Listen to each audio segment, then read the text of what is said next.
Hey everyone, and welcome back to the Deep Dive. Today, we are going to be going on a journey back in time to explore ancient India, using one of the most famous and often misunderstood texts as our guide, Oh, yeah. the Kama-sūtra. Now, hold on. Okay. Before you jump to conclusions, Right. we're not just here for the steamy stuff. Yeah, This deep dive is about so much more than that. it really is. Exactly. Think of it as a cultural decoder ring. I like that. Our source material today is an academic excerpt Okay. that focuses on Book 1 of the Kama-sūtra, All right. the book that sets the stage for everything that follows. The foundation. Yeah.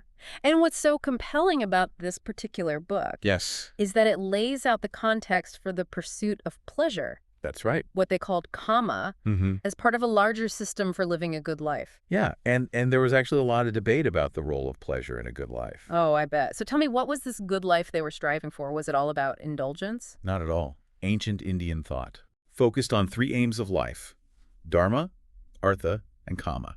Okay. Dharma is about virtue, Okay. living ethically and righteously. Got it. Artha is all about prosperity, achieving success and security in the material world.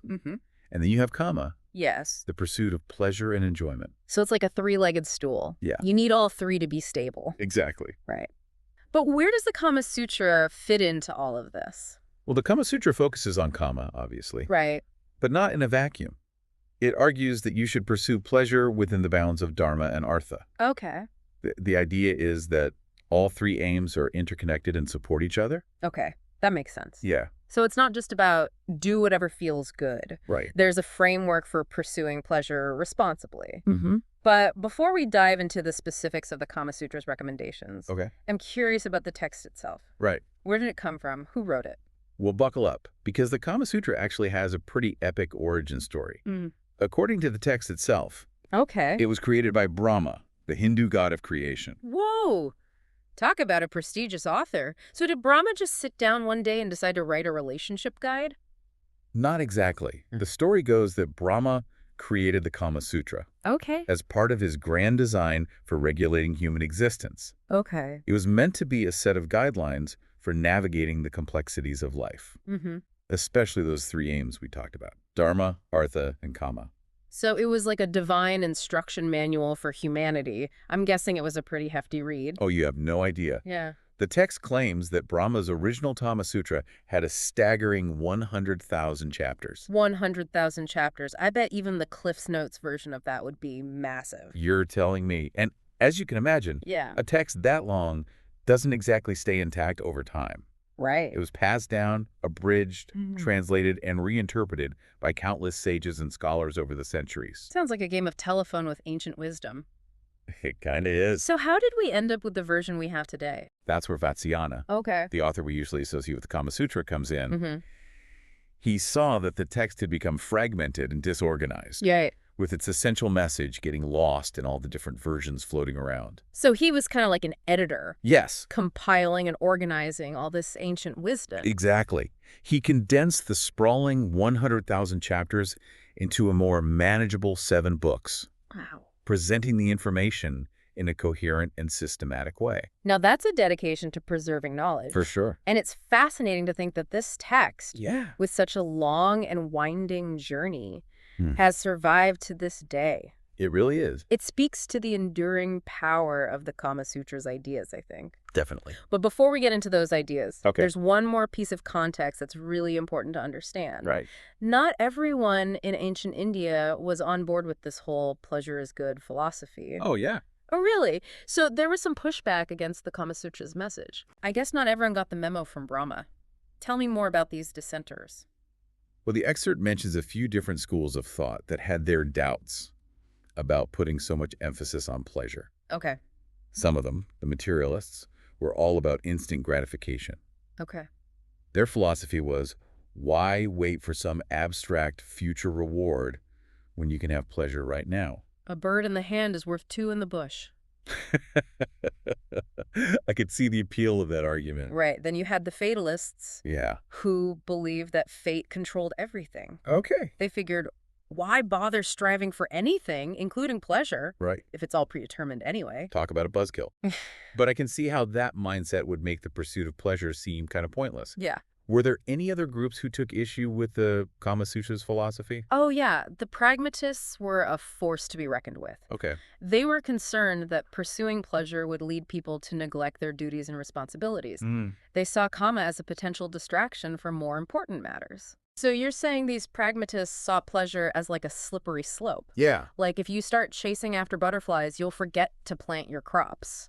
That's a great analogy. Yeah. And they had some pretty strong arguments to back up their concerns. Okay. They would point to cautionary tales from mythology, Right. like the story of King Dandakya, who lost his kingdom because he was too focused on pleasure, Oh, wow. or the story of Indra and Ahalya, where Indra's pursuit of Ahalya led to his downfall. Right. These were like ancient Indian morality plays, Mhm. warning people about the dangers of unchecked desire. Wow. So they brought receipts to the argument. Okay. With all this pushback, Yeah. I have to wonder how Vatsyayana, the Right. author of the Kama-sutra, Right. responded to these critiques. Yeah. Did he just ignore them? Not at all. He addressed them head-on, engaging in some serious philosophical debate Okay. to the materialists who were all about instant gratification. Right. He pointed out that there's a difference between simply acting on impulse and cultivating true pleasure. He argued that understanding method and knowledge actually enhances enjoyment. So he was saying it's not just about what you do, Yeah. but how you do it. Exactly. Vatsyayana believed that true pleasure comes from a combination of skill, awareness, and refinement. Okay. He was advocating for a mindful approach to pleasure, not just mindless indulgence. That's actually pretty insightful. It's like he was saying, take the time to learn the craft, Yeah. to appreciate the nuances, Mm-hmm. and you'll experience a deeper level of satisfaction. Exactly. And to the fatalists who believed that effort was pointless because everything was predetermined, Right. Vatsyayana argued that we still have agency in shaping our lives. Okay. Even if fate plays a role, we can choose how we respond to circumstances and what we strive for. So he was basically saying, don't let determinism be an excuse for laziness. Exactly. He believed that striving for something, even pleasure, was worthwhile, Yeah. and that diligence leads to success. But his response to the pragmatists, who were concerned about the potential negative consequences of pursuing pleasure, is particularly interesting. Okay, I'm all ears. What did he say to them? He acknowledged their concerns, Okay. but argued that pleasure is actually essential for sustaining the body and mind. Okay. He compared it to food we need both for survival and well-being. Right. And he argued that pleasure is a natural reward for virtue and prosperity. So it's not something to be feared or avoided, Yeah. but rather something to be enjoyed as part of a balanced life. Precisely. And to those who worried that pursuing pleasure would lead to neglecting other duties, Right. he had a brilliant analogy. Okay. He said it's like refusing to cook your food because a beggar might come and ask for some, Yeah. or refusing to plant wheat because wild animals might eat it. Wow. That's a powerful image. He's basically saying, don't let fear hold you back from experiencing life's good things. Exactly. Vatsyayana argued that you can't let the possibility of problems prevent you from living a full and enjoyable life. You need to find a balance between enjoying life's pleasures and fulfilling your responsibilities. I love that. Yeah. It's so practical and empowering. Okay, so we've talked about the philosophical underpinnings of the Kama-sutra and Vatsyayana's responses to his critics. Right. But I have to admit, I'm still curious about what this good life actually looked like in practice. Sure, great. What did everyday life entail for someone striving to live by these principles? Well, luckily for us, the Kama-sutra doesn't just talk about abstract ideas. Yeah. It actually provides a pretty detailed blueprint for how the ideal citizen should live their life. Okay, so let's get into the nitty-gritty.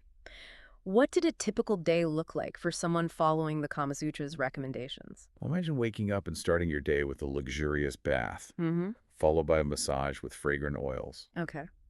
Then you'd carefully apply perfumes, Okay. adorn yourself with garlands and jewelry, Right.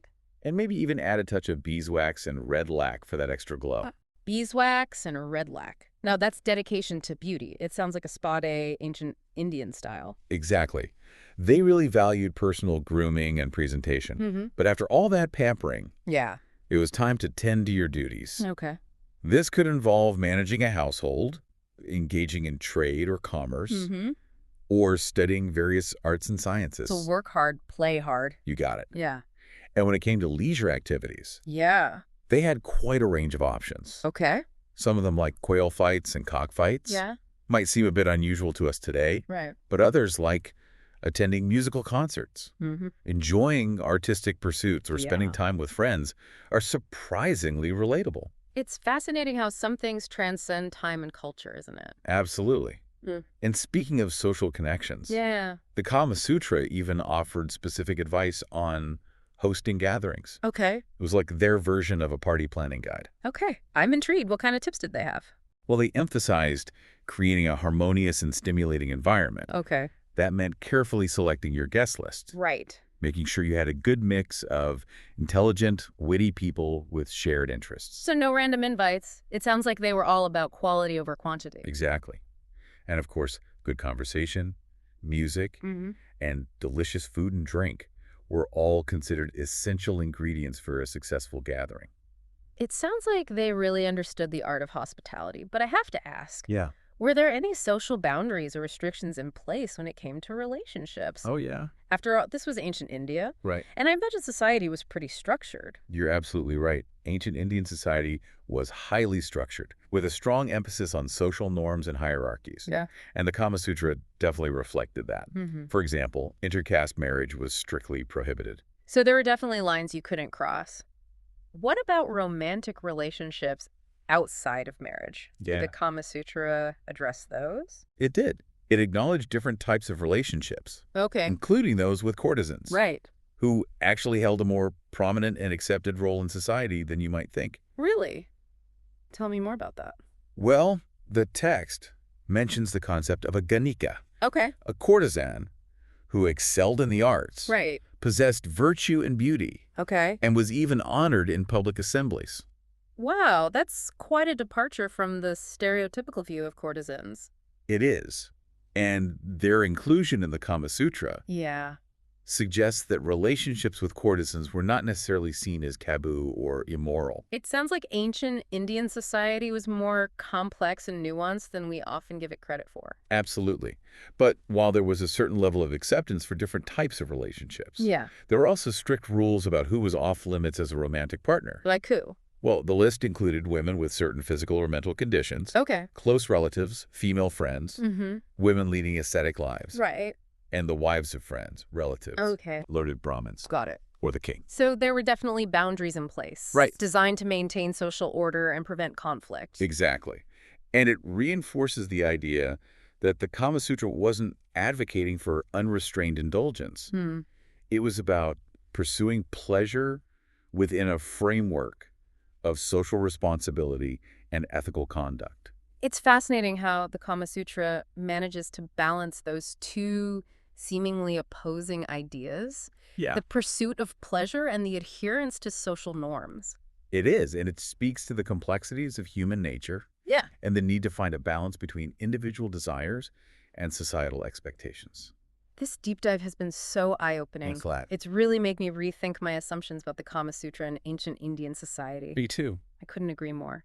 Now, before we wrap up, I Right. want to circle back to something we touched on earlier. Okay. The three aims of life, Right. Dharma, Artha, and Kama, was one considered more important than the others? That's a great question. And it was a subject of much debate among ancient Indian philosophers. Okay. The Kama-Sutra, while obviously focused on Kama, Right. doesn't dismiss the importance of Dharma and Artha. In fact, it explicitly states that all three aims should be pursued in a way that doesn't compromise the others. So it's not a case of pleasure above all else. Not at all. The Kama-Sutra emphasizes that pleasure should be pursued responsibly and ethically, Okay. within the bounds of virtue and prosperity. But I imagine that still leaves a lot of room for interpretation. Yeah. How do you define responsibly and ethically when it comes to something as subjective as pleasure? That's where the nuances of the text come in. Okay. Vatsyayana, the author, argues that true pleasure is not simply about instant gratification. Okay. It involves cultivating knowledge, skill, and discernment. Right. He believed that understanding enhances enjoyment. So it's not just about what you do, but how you do it. That makes a lot of sense. It's like he was saying, take the time to learn the craft, you know, to appreciate the nuances, and you'll experience a deeper level of satisfaction. It's like he was encouraging people to become connoisseurs of pleasure, appreciating the finer points instead of just going for the quick fix. Exactly. And that approach, I think, is relevant to so many areas of life. Right. Not just pleasure. Right. Yeah. But let's get back to those specific details of daily life that we were talking about earlier. Okay. Oh, yes. Those quail fights, parrot training sessions, and beeswax beauty treatments. I want to hear more about what everyday life was like for someone striving to live this good life, according to the Kama-Sutra. Well, as we've already touched upon, the ideal citizen's day was a carefully orchestrated blend of duty, Mm. leisure, and social engagement. Right. They'd start their day with a focus on personal grooming, Okay. taking the time to bathe, massage themselves with fragrant oils, and even apply things like beeswax and red lac. Wait, beeswax and red lac. Remind me, what were those used for again? Beeswax was probably used as a skin softener and moisturizer, Right. while red lac, which is a natural resin, may have been used as a form of rouge or lip color. Wow, that's pretty ingenious. They were like ancient beauty hackers, using natural ingredients to enhance their appearance. Exactly. And it shows how much importance they placed on personal presentation. Yeah. Remember, this was a society with established social hierarchies, so looking your best was likely seen as a way to signal your status and refinement. Makes sense. But their days weren't all about pampering themselves, right? What about their work or duties? Oh, absolutely. The Kama-Sutra emphasizes the importance of fulfilling one's responsibilities, Okay. whether it's managing a household, engaging in trade, or pursuing intellectual pursuits. Mm-hmm. But it also recognizes that all work and no play Yeah. makes for a dull life. Right, so back to those quail fights and parrot training sessions. Can you tell me more about those? Well, those activities, along with things like cockfights, ram fights, and various games, Right. were seen as socially acceptable forms of entertainment and leisure. I guess what might seem strange to us today was perfectly normal back then. It's a good reminder that cultural norms and values change over time. Exactly. But what's interesting is that the Kama Sutra also highlights activities that are still popular today, Okay. such as attending musical concerts, Mm-hmm. engaging in artistic pursuits, Yeah. and spending time with friends. So while some of their leisure activities might seem a bit out there to us, Yeah, others were surprisingly similar to how we spend our free time today. absolutely. It speaks to the enduring human desire for connection, entertainment, and creative expression. And you mentioned earlier that the Kama Sutra even offered advice on hosting social gatherings, right? It sounds like they took their parties seriously. They did. They Yeah. believed in creating a harmonious and stimulating atmosphere for their guests. Yeah. The Kama Sutra recommends carefully choosing your guest list, Right. ensuring a mix of intelligence, Mm-hmm. wit, and shared interests. So it's not just about inviting everyone you know. It's about curating a group of people who will create a lively and engaging atmosphere. Exactly. They also stress the importance of good conversation, Right. music, and of course, delicious food and drink. It sounds like they had the recipe for a great party figured out. What kind of food and drink were they enjoying at these gatherings? The text actually mentions a few specifics. Okay. It talks about different types of wine made from honey, Okay. grapes, and other fruits, as well as various sweet and savory snacks. Okay, now that's something I can get behind. Good food, Yeah. good company stimulating conversation. It sounds like a wonderful way to spend an evening, even by today's standards. It does, doesn't it? Yeah. And it reminds us that many of the things we enjoy today have roots that stretch far back into history.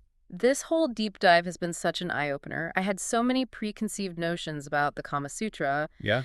but it turns out it's so much more than just a sex manual. Mm-hmm. It's really a guide to living a well-rounded, enjoyable life with a strong emphasis on social connections and shared experiences. I completely agree. It's a text that encourages us to think about pleasure holistically Yeah. as an integral part of a meaningful and fulfilling life. And it makes you wonder, how do those ancient ideas about pleasure, virtue, and prosperity relate to our lives today? Do you think we've lost sight of that balance in modern society? That's a great question, and I think it's something for all of us to ponder. Have we tilted too far towards one aim of life at the expense of others? Have we forgotten the importance of cultivating pleasure responsibly and ethically within a framework of virtue and social responsibility? So much food for thought. A huge thanks to our listeners for joining us on this fascinating deep dive into the world of the Kama Sutra. We hope you've enjoyed this journey as much as we have. It's clear that this ancient text still has a lot to teach us about the complexities of human nature and the pursuit of a good life.